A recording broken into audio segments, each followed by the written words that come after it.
We've all stopped for an ice cream. Mimi, show them the ice cream. We've all stopped for some. I didn't want anything too big, so I just got a giant sprinkled chocolate cone with a coconut sorbet and a banana and chocolate ice cream as well. And a lot of sweets. And there's lots of sweets on the outside as well, because I want it to be slightly healthy. Coconut and pineapple. Coconut pineapple. This is actually really, really nice.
I think I speak for all of us when I say I'm glad we didn't go to Epcot tonight.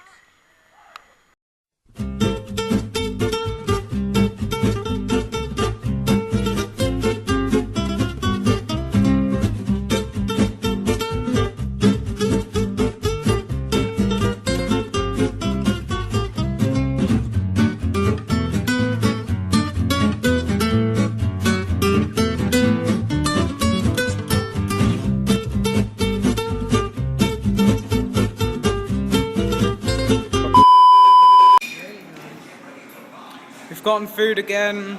Mum, you gone for the pasta? Again. Mimi, burger with cheese. Again. Jen, what did you get? Pasta. Grandma just got a nice salad and some chips. And I wasn't very hungry, so I just got a rack of ribs with coleslaw and chips. Yeah.